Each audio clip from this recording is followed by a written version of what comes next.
आज मैं बना रही हूँ उपवास में खा सके वैसी आलू की ग्रेवी वाली सब्जी। तो सबसे पहले मैं ग्रेवी बनाने की तैयारी कर लेती हूँ। एक्चुअली आज मैं ये सब्ज़ी आलू के साथ बना रही हूँ, पर आप चाहो तो कोई भी उपवास में खा सको वो सब्ज़ी के साथ इसको बना सकते हो। मैंने यहाँ पे ये 1/4 कप जितना फ्रेश वाला नारियल लिया है। अभी उपवास में आप जो चीज़ें नहीं खाते हो या आपके घर में वो प्रीफर नहीं करते हैं, वो चीज़ें आप अवॉइड भी कर सकते हो। मेरे घर में उपवास में खा लेते हैं कोकोनट, तो इसीलिए मैंने लिया है। और अब उसी के साथ मैं इसमें ऐड कर रही हूँ ये छोटे छोटे कटे हुए मेरे पास काजू हैं। अगर आपके पास पूरे साबुत वाले काजू हैं तो 8 से 10 काजू लेने हैं आपको। और मैं अब ऐड कर रही हूँ 1/4 कप जितना मूंगफली का पाउडर। आप साबुत वाली मूंगफली भी 1/4 कप ले सकते हो। End of the day mixie में ही पीसना है। एक बार ये ड्राई मिक्सचर को हम घुमा लेते हैं। अब ये सारी ड्राई चीज़ें तो पिस गई है। अब यही टाइम पे मैं इसमें ऐड कर देती हूँ ये साबुत वाली लाल मिर्च। अभी उपवास में आप मिर्ची लाल वाली नहीं खाते हैं तो अवॉइड भी कर सकते हैं। हमारे यहाँ पे पाउडर नहीं खाते हैं पर साबुत वाली खा लेते हैं। और उसी के साथ मैं ऐड कर रही हूँ 2 हरी वाली मिर्च और एक छोटा टुकड़ा अदरक का।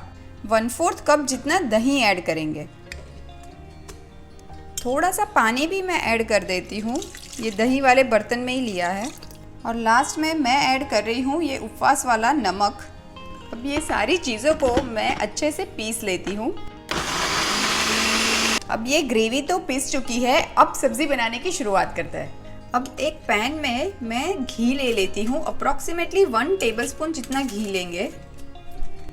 अब ये घी में मैं ऐड कर देती हूँ 1 टीस्पून जीरा।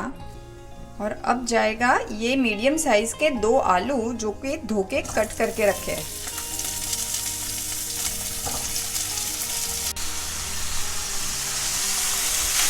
आलू में मैं ऐड कर देती हूँ ये उपवास का सेंधा नमक। और अब मैं आलू को आराम से पकने दूंगी जब तक कि एक अच्छा सा गोल्डन कलर आ जाए। एक बार देख लेते हैं आलू पक गया है कि नहीं।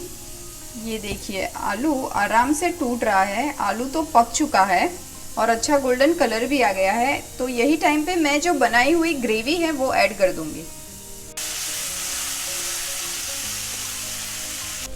यही मिक्सर में मैंने थोड़ा सा पानी ऐड कर दिया है, वो मैं ऐड कर दूंगी क्योंकि ग्रेवी बहुत गाढ़ी हो गई है। और ज़्यादा नहीं पकाएंगे, अब हम मीडियम फ्लेम पे बस 5 मिनट ही पकाएंगे क्योंकि आलू भी पके हुए हैं। हल्की सी बस ग्रेवी को ही पकाना है। अब ये ग्रेवी भी पक चुकी है और आलू ऑलरेडी पके हुए थे। लास्ट में मैं इसमें ऐड कर देती हूँ थोड़ा सा धनिया। उपवास की ग्रेवी वाली आलू की सब्जी तो रेडी है, फटाफट से प्लेटिंग करते हैं।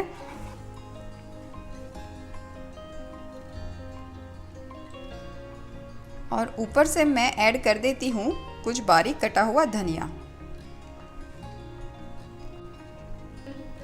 तो लीजिए तैयार है उपवास में खा सके वैसी मज़ेदार सी ग्रेवी वाली आलू की सब्जी।